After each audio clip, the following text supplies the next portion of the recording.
Nearly 2 years after going up in flames, an East Memphis restaurant is reopening its doors. Hog Hominy opens tonight for the first time. It was no easy feat getting to this point, especially going through this pandemic. Well, our Jalen Sochek got a sneak peek ahead of this reopening. She's live in the newsroom this morning. Jalen, you were also there the morning of the fire. Yeah, that's right. And it was a devastating fire. Even though Memphis Fire was able to get it under control really quickly, maybe about a half hour, it would prove to be no saving the original building. So I can say tonight before it reopens, the new Hog Hominy is unrecognizable. And the owners say out of the fire did come a silver lining with the new space.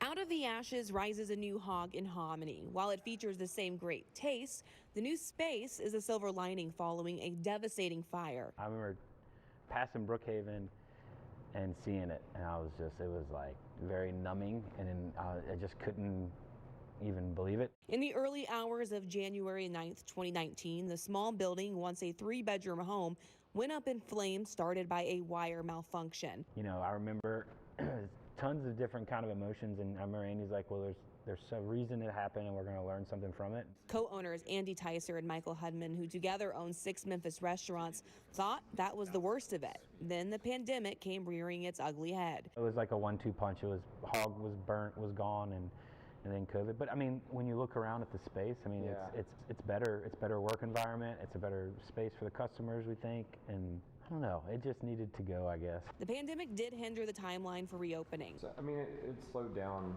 materials and the process. Hiring employees, a struggle in the restaurant industry altogether, took time too. A lot of people have reached out to us and have been tons of people waiting for this to reopen, and that was kind of refreshing for us because we didn't really know, you know, it's gone for 2 years, how people were going to respond to it.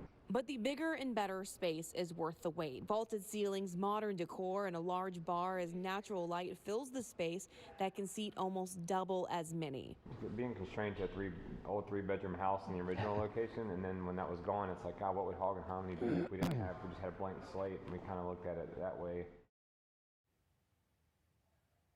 Well, right now, Hog Hominy will be only open from Tuesday to Saturday nights. They had hoped to have a brunch on Saturday and Sunday, but again, the struggle to hire employees continues. So they hope to introduce it soon once they can get enough people. But they did say when they reopen tonight, you're going to see a lot of familiar faces, employees that are returning 2 years almost after that fire. And Aaron, I know you haven't got a chance, obviously, to eat it yet. I got a little bit of taste of some of their stuff when the fire originally happened. They moved some of the menu items to their other restaurants, but this will be the first time that either of us really will be able to try it. So I think it's a really good idea for an upcoming Aaron Eats. You know, I like that idea, and the space looked beautiful, so I know the food has to be just as great. I've heard wonderful things about it. So yeah, come with the A+ ideas, Jalen. Thank you.